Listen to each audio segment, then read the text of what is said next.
ನಮಸ್ಕಾರ ಸ್ನೇಹಿತರೆ. ಜೀವನದಲ್ಲಿ ಕಷ್ಟಗಳು ಯಾವಾಗಲೂ ಬರುತ್ತವೆ. ಕೆಲವೊಮ್ಮೆ ನಾವು ಬಿದ್ದುಕೊಳ್ಳಬಹುದು, ಸೋಲು ಕಾಣಬಹುದು. ಆದರೆ ನಿಜವಾದ ಗೆಲುವು ಎಂದರೆ ಬಿದ್ದು ನಂತರ ಮತ್ತೆ ಎದ್ದು ನಿಲ್ಲುವುದು.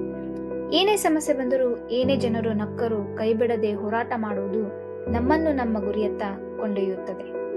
ಈಗ ಒಂದು ಕಥೆಯ ಮೂಲಕ ನಾವು ತಿಳಿದುಕೊಳ್ಳೋಣ.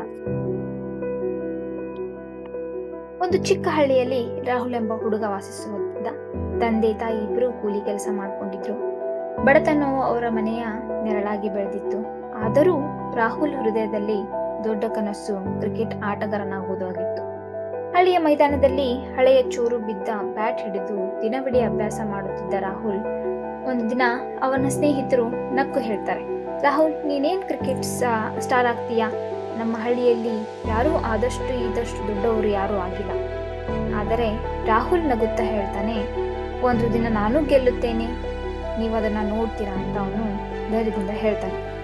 ನಗರದಲ್ಲಿ ಒಂದು ದಿನ ಕ್ರಿಕೆಟ್ ಸ್ಪರ್ಧೆ ನಡೆಯಲಿದೆ ಅಂತ ರಾಹುಲ್ಗೆ ಗೊತ್ತಾಗ್ತದೆ. ಅವನು ಉತ್ಸಾಹಗೊಳ್ತಾನೆ. ಆದರೆ ಒಂದು ಸಮಸ್ಯೆ ಏನ್ ಬರ್ತದೆ ಅಂದ್ರೆ, ಅವನಿಗೆ ಪ್ರವೇಶ ಶುಲ್ಕ ಬೇಕಾಗಿತ್ತು. ಬಟ್ ಅವನ ಹತ್ರ ಹಣ ಇರಲಿಲ್ಲ. ಅವನು ರಾತ್ರಿ ಹೊತ್ತು ಪತ್ರಿಕೆ ಹಂಚಲು ಶುರು ಮಾಡ್ತಾನೆ. ಹಣ್ಣು ಮಾರಾಟ ಮಾಡ್ತಾನೆ. ಕಷ್ಟಪಟ್ಟು ಹಣ ಸೇರಿಸಿ ಕೊನೆಗೆ ಸ್ಪರ್ಧೆಯಲ್ಲಿ ತನ್ನ ಹೆಸರನ್ನು ನೋಂದಾಯಿಸ್ಕೊಳ್ತಾನೆ.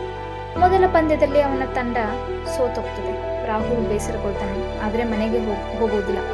ಮೈದಾನದಲ್ಲಿ ಕುಳಿತುಕೊಂಡು ಸ್ವಂತ ತನ್ನನ್ನೇ ತಾನು ಕೇಳ್ಕೊಳ್ತಾನೆ. ಏನಂತ ಅಂದ್ರೆ, ಇದು ಸೋಲ ಅಥವಾ ನಾನು ಕಲಿಕೆ, ಇದು ಮೊದಲ ಪಾಠನ ಅಂತ ತನ್ನಲ್ಲಿ ತಾನು ಪ್ರಶ್ನೆಯನ್ನು ಹಾಕೊಳ್ತಾನೆ. ಮುಂದಿನ ವರ್ಷ ಮತ್ತೆ ಸ್ಪರ್ಧೆಗೆ ಹೋಗ್ತಾನೆ. ಈ ಬಾರಿ ಹೆಚ್ಚು ಅಭ್ಯಾಸ ಮಾಡಿರ್ತಾನೆ. ಆದ್ರೆ ಅರ್ಧ ಫೈನಲ್ ಅಲ್ಲಿ ಅವನಿಗೆ ಗಾಯವಾಗ್ತದೆ. ವೈದ್ಯರು ಹೇಳ್ತಾರೆ, ರಾಹುಲ್, ನೀನು ಇನ್ನೂ ಚಿಕ್ಕವನಿದ್ದೀಯಾ, ಆರೋಗ್ಯವಾಗಿ ನೀನು ಇರ್ಬೇಕಾಗ್ತದೆ ಅಂತ ಹೇಳ್ತಾರೆ. ಆದ್ರೆ ರಾಹುಲ್ ಕೇಳೋದಿಲ್ಲ. ಅದು ಗಾಯಕ್ಕೆ ಪಟ್ಟಿ ಹಾಕಿಸ್ಕೊಂಡು ಮತ್ತೆ ಆಟವನ್ನ ಮುಂದುವರಿಸ್ತಾನೆ. ಅವನ ಹಠ ಮತ್ತು ಅವನ ಹೋರಾಟ ಎಲ್ಲವನ್ನು ಬೆರಗುಗೊಳಿಸ್ತದೆ. ಅವನು ಬ್ಯಾಟಿಂಗಿಗೆ ಬಂದಾಗ ಎಲ್ಲರೂ ಮೌನವಾಗಿರ್ತಾರೆ. ಒಂದು ಚೆಂಡನ್ನು ನಿಭಾಯಿಸಿ ಕೊನೆಯ ಚೆಂಡಿನಲ್ಲಿ ಹೊಡೆದ ಸಿಕ್ಸರ್ನಿಂದ ತನ್ನ ತಂಡವನ್ನು ರಾಹುಲ್ ಗೆಲ್ಲಿಸ್ತಾನೆ. ಮೈದಾನದಲ್ಲಿ ಎಲ್ಲರೂ ಚಪ್ಪಾಳೆ ತಟ್ತಾರೆ. ಆಗ ಕೋಚ್ ಬಂದು ಭುಜದ ಮೇಲೆ ಕೈ ಇಟ್ಟು ಹೇಳ್ತಾರೆ, ನೀನು ನಿಜವಾದ ಆಟಗಾರ. ಸೋಲನ್ನು ಸ್ವೀಕರಿಸಿ ಮತ್ತೆ ಎದ್ದೇಳಿ ಗೆದ್ದವನೇ ನಿಜವಾದ ಚಾಂಪಿಯನ್. ರಾಹುಲ್ ತಲೆ ಎತ್ತಿ ನಗ್ತಾನೆ. ಅವನ ಕಣ್ಣಲ್ಲಿ ನೀರು ತುಂಬಿರುತ್ತೆ. ಆದರೆ ಹೃದಯದಲ್ಲಿ ಗೆಲುವಿನ ಹೆಮ್ಮೆ ಇರುತ್ತೆ. ಸ್ನೇಹಿತರೆ, ರಾಹುಲ್ನ ಕತೆ ನಮ್ಗೆ ಹೇಳೋದು ಒಂದೇ, ಗೆಲ್ಲುವ ತನಕ ಕೈ ಬಿಡಬೇಡಿ.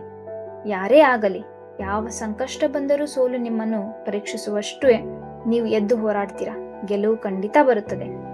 ಹಾಗಾಗಿ ಜೀವನದಲ್ಲಿ ಯಾವ ಕಷ್ಟವನ್ನಾದರೂ ಸಹ ಬೆಟ್ಟದಂತಿರಬಹುದು. ರಾಹುಲ್ನ ಕಥೆಯನ್ನ ನೆನಪಿಸ್ಕೊಳ್ಳಿ. ಸೋಲು ಕಾಣಬಹುದು, ಆದರೆ ಕೈ ಬಿಡಬೇಡಿ. ಯಾಕೆಂದರೆ ಗೆಲ್ಲುವ ತನಕ ಕೈ ಬಿಡದವನೇ ನಿಜವಾದ ವಿಜೇತ. ಆದ್ದರಿಂದ ಶ್ರಮ ಯಾವಾಗಲೂ ಗುರಿಯನ್ನು ಮುಟ್ಟಿಸುತ್ತದೆ. ಸತತ ಶ್ರಮ ಪಡೋಣ ಸ್ನೇಹಿತರೆ. ಶ್ರಮಪಟ್ಟು ನಮ್ಮ ಗುರಿಯನ್ನು ನಾವು ತಲುಪೋಣ. ನಮಸ್ಕಾರ.